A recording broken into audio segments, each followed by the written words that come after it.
Onye na-anọchite anya ọgbụnta vote Orumba North Constituency n'ụlọ ọgbakọ omebe iwu Anambra steeti Maazị Paul Obu ekesago akarangwa dịgasị iche iche nke gburu nde kwuru nde naira. Nyaba akarangwa ka o kesara ndị mmadụ iji wee benata oke ihe isi ike na ahịa arụ. Ihe o kesara gụnyere generator, sewing machine, akarangwa esi nri, nakwa nke eji akwọ ihe bụ grinding machine, nakwa akpa osikapa dịgasị iche iche. Onye ọrụ anyị na-eweta ihe na-eme n'ụlọ ọgbakọ omebe iwu steeti a, Chukwuemeka Modelim n'ebe ahụ ma wetara anyị ozi a.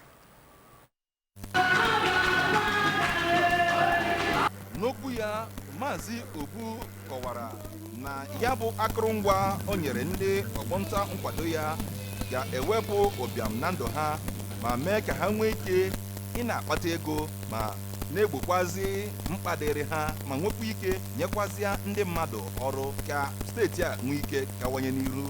Ọ gara n'ihu wee kwukwa na ihe kpatara o jiri mee nke a bụ iji kelee Chineke maka ime ka ọ bụrụ onye tụrụ ugo mmeri na ndọrọndọrọ ọchịchị nke emere n'ọgbụnta nkwado ya nakwazi ịzọpụta ya n'aka ndị omekome bụ ndị nke wakporo ya mgbe a na-eme ndọrọndọrọ ọchịchị.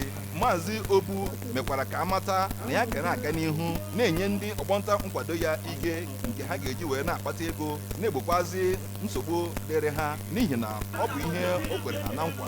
N'okwu nke ha, onye na-anọchite anya ọgbụnta nkwado Orumba South bụ Maazị Ima Nwafọ nakwazi ogbo ya nke na-anọchite anya ọgbụnta nkwado Onitsha North nke abụọ bụ Maazị Pat Okafọ kọwara Maazị Obu dịka ezigbo onye ndu mara ihe na-akpa ndị ọ na-anọchite anya ha ma kọwaa ya bụ ihe o mere dịka nke magburu onwe ya, ọkwazi nke na-egosi na ọ bịara ịrụ ezigbo ọrụ na ndụ ndị ọgbụnta nkwado ya.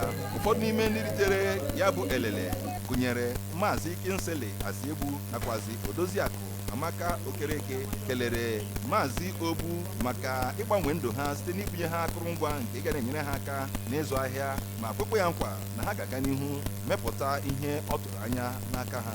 Maazị Obu mechakwara gaa n'ụlọ ụka nke St. Matthew dị na Ajali ebe ọ tụrụ Chineke mma maka ime ka ọ bụrụ onye tụrụ ugo mmeri na ndọrọndọrọ ọchịchị nke emere n'ọgbụnta nkwado nke Orumba North ya nakwazi maka ịdị mma ya n'ebe ndụ ya na ezinụlọ ya dị. Site na Ajali, abụ m Chukwuemeka Modelim.